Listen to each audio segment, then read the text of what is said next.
withstand his tireless thrashing, none can tell. A quote from the Chronicles of the Dark Lands. Robagog, the rough beast, god of destruction, disaster, and wrath. His alignment is chaotic evil. Domains include chaos, destruction, evil, war, and weather. His favorite weapon is a great axe. Centers of worship include Belkzen, Darklands, Ketapesh, Realm of the Mammoth Lords, Osirian, Kodira. His nationality is, of course, monster. Spawned to destroy worlds, Rovagug tore into existence while the cosmos was still young, devouring and destroying everything he touched, and laying waste to the careful creations of the gods. Trapped by a union of desperate deities, Rovagug shudders in anguish and impotent rage, causing the earth to shake and mountains to crumble. He bellows, and clouds of toxic gas billow from rents in the earth. He births monstrosities that clamor from the rotted depths of the world to ravage and destroy in their creator's place. Rovagug does not dream of glory or wonders. He dreams of the end of existence, shoveling all that lives into his devouring maw, and crushing all that does not beneath his terrifying form. His ruin is not slow entropy, but rather destructive fire. All rational beings, divine and mortal, hate and fear him, for he is the hastener of the end, the unmaker, enemy of the gods and life itself. Upon Rovagug's arrival from somewhere beyond the great depths of space and time, he launched a vicious war that eventually prompted the unprecedented alliance among all gods as they sought to defend all they had created. While wily Callistria distracted the terror and countless now forgotten gods gave their lives to aid her, Torag and Gorum forged the unbreakable prison in the heart of Golarion, and Asmodeus and Pharasma drew upon the power of the plains to fit it with potent magical locks and wards. When the sign was given that the work was complete, the great angel Sarenrae challenged Rovagug directly, taunting him with holy fire. His profane howls of rage and anguish shook the void as the Dawnflower lured him close to the world that would be his prison, and with her blazing sword sliced a great rift deep into Zian's heart. Power beyond mortal comprehension, born of toil of dozens of gods, and paid for with the lives of dozens more, lashed out and ensnared the destroyer, drawing him into the god-forged prison. As the cell quaked and threatened to buckle around this furious captive, Asmodeus used his hell-forged key to lock the rough beast away for all time. Bound for millennia, the rough beast has nursed his rage, believing that one day he will break free and feast upon Sarenrae, the fragments of the world, and the cooling flesh of all the other gods. He sleeps fitfully for centuries at a time, comforted by dreams of annihilation. Rovagug is the cancer at Golarion's heart, straining and struggling against his bonds until the day when he will consume all life. There is nothing beneficent about the rough beast, no creation to offset his destruction. He has no friends, nor allies. Once he has devoured the world, he will surely turn on even his own spawn and devour them in a cannibalistic orgy. The rough beast is indifferent to the petty things mortals do in his honor, or whether they speak his name in adoration or loathing. He requires no special rituals, and demands no heartfelt devotion as a channel for his divine energy. He wishes only to be set free, and to know that he is not forgotten. Though some of his faithful may believe otherwise, he promises no honored place at his side or immunity from his destruction. The lucky ones may ride in his wake for a time, reveling in the unbridled obliteration, but eventually they too will be consumed by their god's terrible hunger. Rovagug's imprisonment limits his interaction with both mortals and immortal beings. His intervention in the world must be through his violent priests and, more infamously, through his titanic spawn, which act as his host of catastrophic heralds. Few civilized cultures attempt to depict the rough beast as anything more than a worm-like creature with a great toothy maw, and the primitive tribes and mad cultists who worship him are satisfied with simple depictions painted in blood on walls, banners, and shields. His symbol is a fanged mouth surrounded by spider legs, though individual cults might use slightly different symbols, such as a crab with a mouth on its back, a maw surrounded by scorpion stinkers, or a crude drawing of a claw encircled by a spiral. He has many names used by various tribes and cults, including the Tide of Fangs, the Imprisoned King, and the World Breaker. Rovagug's true form is maddening, a miles-long worm with countless limbs stretching along its length and grasping from within its mouth. Various parasitic creatures cling to his skin and spill forth from his wounds. Some of them are slug-like or insectile, many are swarms of thousand-legged vermin, and others take more unspeakable shapes. These parasites viciously consume those foolish enough to be caught in the wake of Rovagug's spilled blood, then die, unable to sustain their own existence apart from the god's flesh. After earthquakes and volcanic eruptions occur, Rovagug's cultists pray and make sacrifices to wake him, believing such events are manifestations of his restless slumber.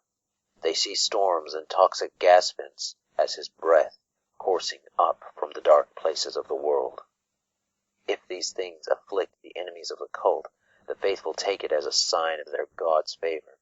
He is clearly displeased if such natural disasters harm his worshippers. Of all the gods of evil and corruption, the most hated is Robagog, and his congregation revels in his hatred. Those who truly follow the rough beast do not care about love, honor, loyalty, or material gain. They do not care about remaking the world in their own image.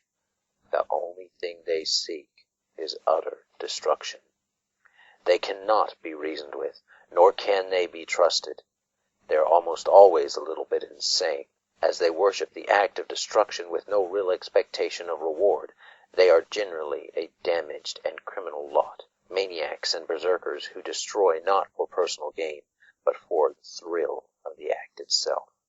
Many of Rovagug's worshippers are orcs, ogres, and similar creatures that howl prayers to him as they cleave their opponents limb from limb. His faith is forbidden in nearly every center of civilization, no matter how liberal the populace might be otherwise. Most of his followers in cities are mad, psychopaths without the discipline to serve Norgaber or to practice the ascetic mutilations of Zon Kuban, or who lack the morbid cunning of Urgathoa's cultists. Some embrace fire and arson as a tool of their terrible god, while others stand naked amid great storms and hurl themselves into volcanoes. Often mistaken for the morbid priests of Grotius, Rovagug's prophets preach and scream at passers-by, proclaiming that the world will soon end, though some are wise enough to avoid invoking the rough beast's name in their ranks, lest they rouse the ire of soft, civilized people. Among his more misguided cultists, Rovagug is seen as a deity of cleansing and enlightenment, destroying the old world to make room for a new one in which faithful will be made into gods and taught to kill and to destroy in strange new ways for the pure pleasure of annihilation. Sacred rites are simple. Most involve sacrificing slaves or prisoners, shouting, foot-stomping, breaking valuable items, and perhaps banging the occasional gong. However, these practices are all things invented by mortals. All that is truly required to contact Robagog is prayer. The acts associated with prayer are irrelevant, though the god gets a sick kind of gleeful enjoyment of destruction that accompanies such rituals. This means two different cults might have very different ceremonies that have evolved over generations and are dependent upon the local circumstances and preferences. One might burn offerings or sacrifice them to the volcano in a dance-like procession, while another hurls offerings down upon jagged rocks and emit keening wails. While Robagog's worshippers are predominantly savages and lunatics, he also has a significant following among several other groups. Most gnolls worship Lamashtu, but a few tribes, with territory near civilization, take up arms in Rovagug's name, jealously trying to bring ruin upon their settled neighbors. Some Kelids, who live near the world wound, having seen the power of chaos sear their flesh and mutilate their children, willingly embrace the taint to make themselves more formidable combatants, and Rovagug's thoughts echo more easily in their clouded minds. Ropers see Robagog as their patron, and welcome the opportunity to instruct visitors to the Dark Lands in their particular philosophies about the worship of the rough beast, usually as they slowly chew away their audience's limbs. Even a few fearsome elfin raiders organize themselves into murderous bands devoted to the Lord of Destruction. Scarred and painted, they are considered bloodthirsty and insane, even by their warlike kin. Robagog's worship is banned in most major cities, and any building discovered to be dedicated to him is usually promptly torn down by appalled neighbors. Thus, most worship is private, and most shrines to him are secret, often no more than an alcove, painted with a fanged mouth or clawed hand surrounded by a spiraling line.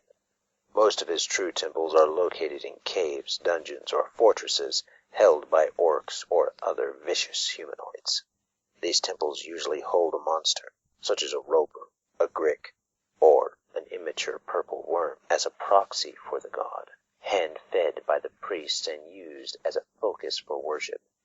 Typically, the temple contains a large pit, representing the rough beast's prison and containing a bonfire, scuttling vermin, and the remnants of sacrifice. Though any cave near the geothermal vents is holy to the faithful of Robagog, two places in particular captivate their imagination. One is the Pyramid of Camaria, near the city of An in Ossyria. This pyramid caps the temple of a pharaoh who worshipped Robagog openly. The central shaft of the pyramid extends into the Darklands, and is used by cultists to trade with the monsters of the deep. The primary holy site of the faith, though, is the vast pit of Gormas in Casmaron, from which the spawn of Rovagug have clawed forth, and which the faithful believe leads to the prison of their terrible god. The ruins surrounding the pit teem with degenerate tribes who offer living sacrifices to the depths. Rovagug's only goals are destruction and slaughter, and the same is true for his honest believers. They destroy the idols of others, break works of art, and tear down the illusions that protect others from the rough beast truths, that life is nothing, and that the craftsmanship and artistry can't stave off the inevitable. They want to see civilization fall, and its leaders die. Many seek the death of children so that the future too will perish. They believe that acts of destruction loosen the chains that bind their god, and work tirelessly toward the day when their combined atrocities will release the rough beast and bring the end at last. The more deluded and naive among Rovagug's worshippers believe that they are the elect of the War Breaker, and that Rovagug's freedom will mean an end to the old shackles and a rise to a new order in which his faithful will reign triumphant over their bloodied enemies. Yet those who venture far enough into the god's faith to become his priests know the truth. Achieving their goals will bring only destruction, and those who eventually free their god will receive no reward except the right to be consumed first in Rovagug's final rampage. Priests evangelize a litany of rage, ruin, and misery, teaching that there is honor in destruction, that building things is for those too weak to destroy, and that every act of bloodletting and breaking loosens Rovagug's chains. His clergy make no useful contribution to normal society. At best they are mercenaries, though most are better suited for banditry and raiding. Even as criminals, they are unreliable at best, having little interest in gold unless they can use it to purchase tools of destruction. The rough beast welcomes all who promise to destroy in his name, and his priesthood is a disorganized mix of doom-saying zealots, maniacs, and savages who epitome destruction. Some, but not all of these, are granted divine magic. The rigorous study required to master the arcane arts tends to keep Rovagug's faithful from taking up most forms of arcane magic use. Rovagug's clergy see the creation of useful things as contrary to their god's will, and break what they cannot use.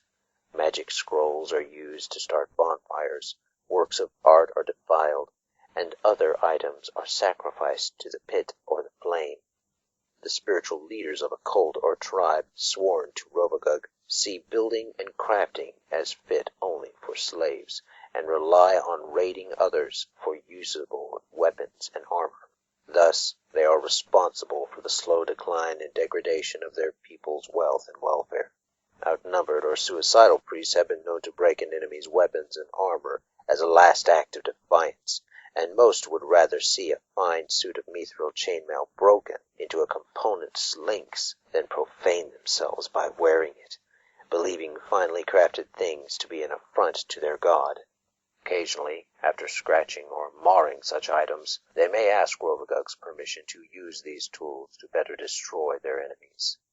But such elaborate rituals of asking permission are a farce. The god doesn't care what weapons his worshippers use.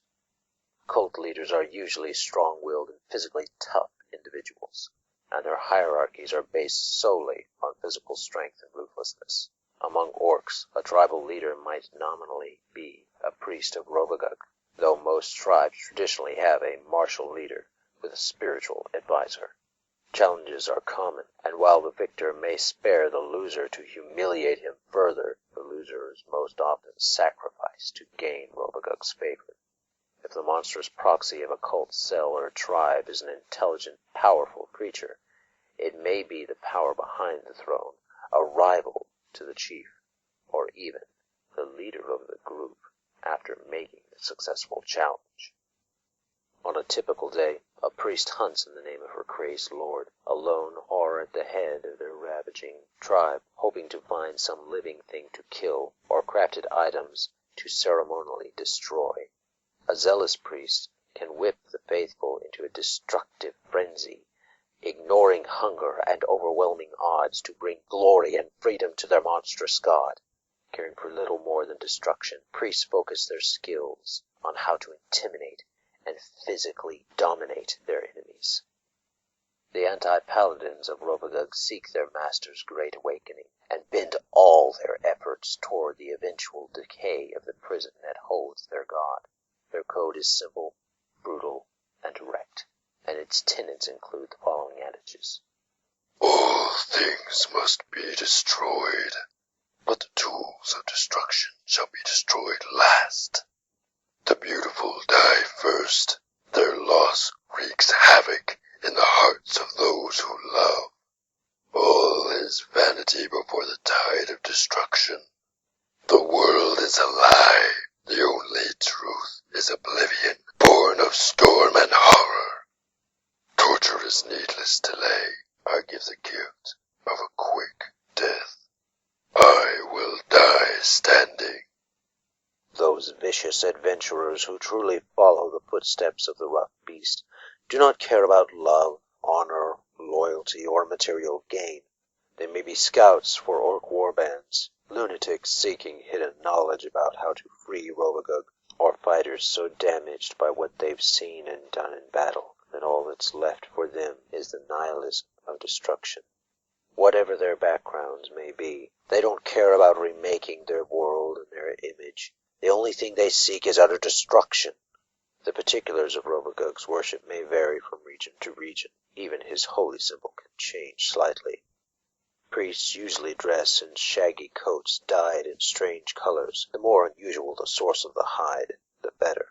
Hideous animal masks and masks depicting melted faces are popular among the clergy, and some are so strange and distorted it's hard to tell what creature the mask is supposed to represent.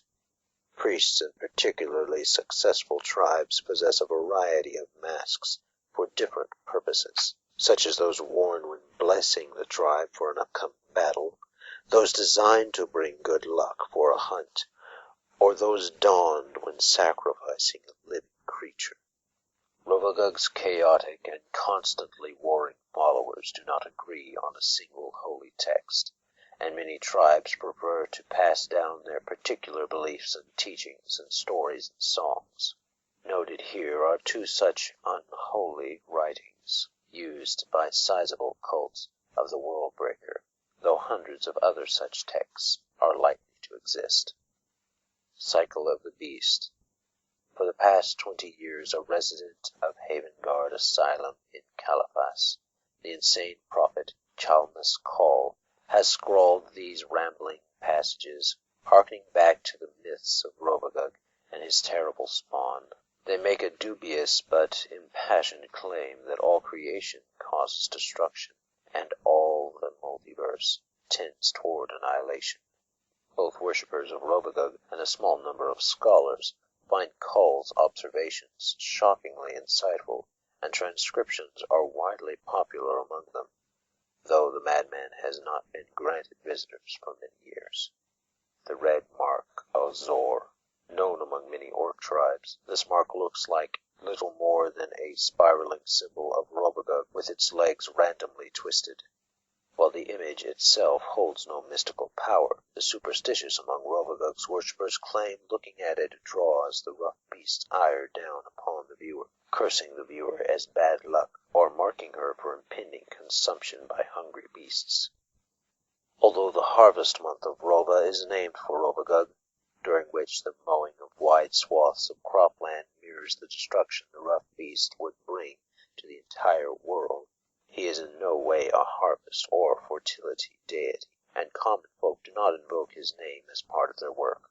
Individual tribes or cults have their own unique holidays, deciphered from remnants of old books or fragments of God-inspired dreams. Only two are common among many tribes, and some do not acknowledge even these events. Last Day. This holiday is based on conjunctions of the sun with certain stars and planets, which align in early fall during most years. Every few decades the alignment occurs during another part of the year, with occasional intervals during which the event isn't celebrated at all. The rough beast followers believe these alignments indicate a weakening of the god's prison, a swell in his power, or a moment when stellar divination allows them to accurately predict the end of the world. The Waking.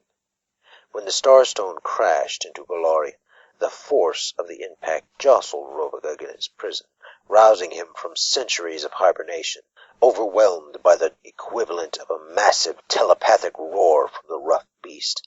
Bloodthirsty orc shamans all over Golarion drove their comrades, still confined to the Darklands, forward against their tribal enemies.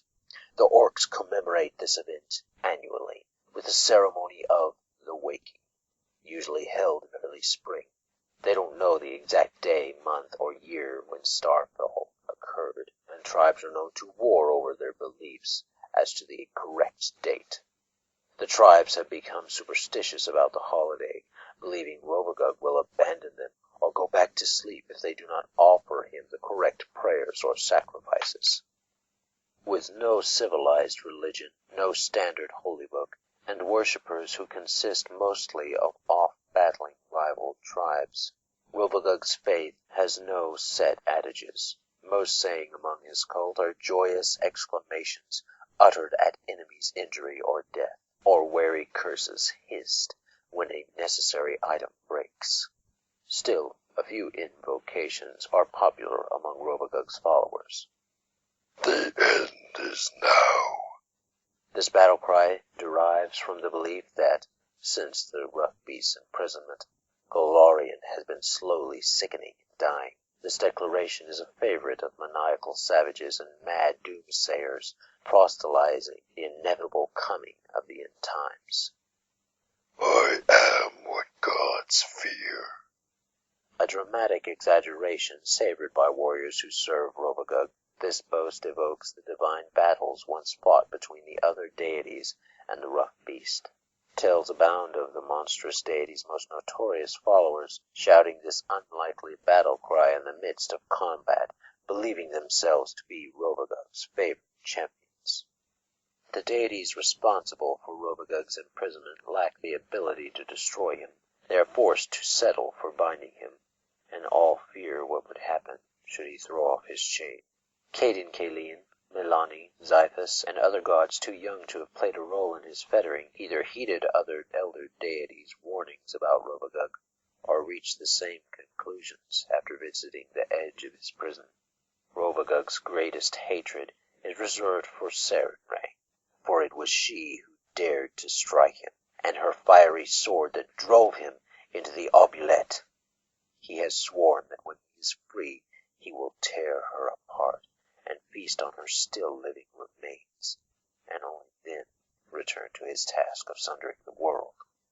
While Grotius is often described as the god of the end times, he and Rovagug display none of the animosity one would expect from competing deities. Some sages speculate the two may not actually be at odds, and that while Rovagug's purpose is to destroy the physical world, Grotius will feed upon spirits and the energies of the dead. When Sarenrae, Asmodeus, and dozens of other deities defeated Rovagug in the early days of the multiverse, the rough beast and his foulest servitors were trapped within a demiplane thrust down through Golarian's crust, buried and sealed, it was said, at the planet's very core. Known as the Dead Vault, this plane is a thing of awesome power, its exterior carefully crafted to combine Sarenrae's burning fire, the dark pragmatism of Asmodeus, and the binding power of dozens of other deities. It appears as a massive globe of cut and faceted golden topaz, a chunk of yellow stone fossilized around a deific insect, with rings of black iron coiling around its periphery, and embossed with a terrible litany of binding runes.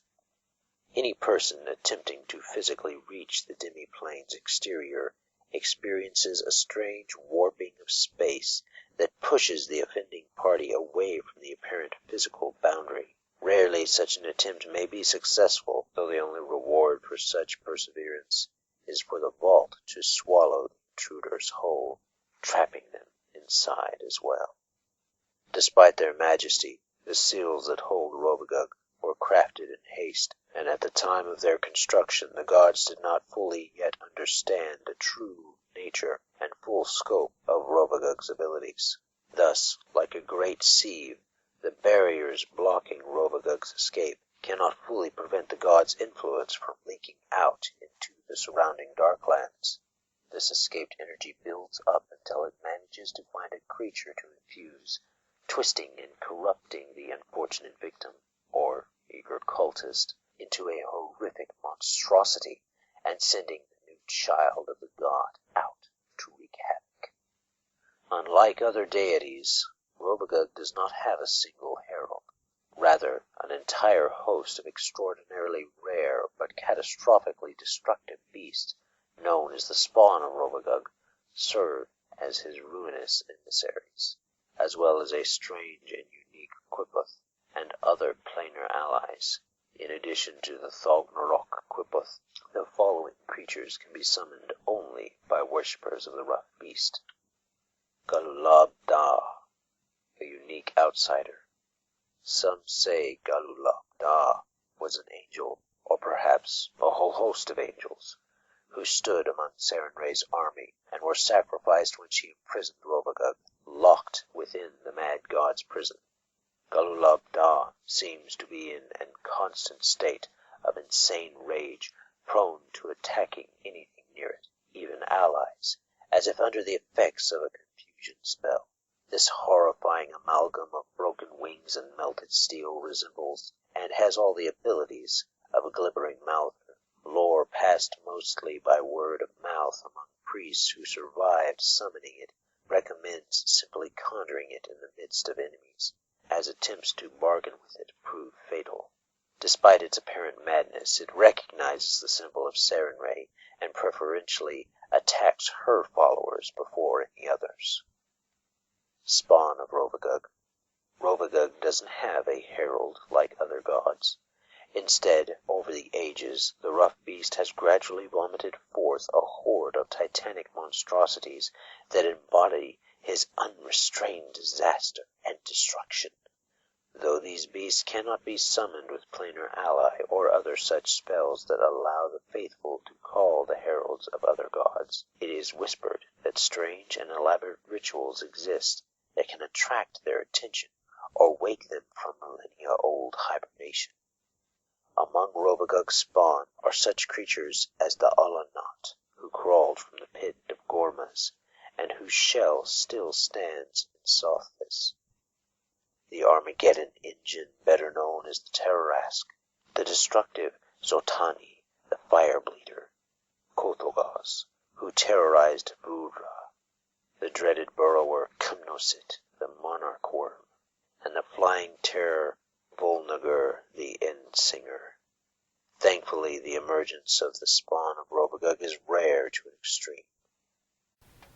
Hello everyone. I hope you enjoyed Rovagug, the Rough Beast. He finishes up the deities that have specific alignment restrictions to their servitors, which means we're going to start on all the other core deities now. And we're going to begin with probably one of the most referenced of all those deities. That's right, Rasma, the Lady of Graves. Much anticipated and long time coming, but your patience is finally rewarded. We'll see her next week, and as always, have a great day, God bless, and enjoy.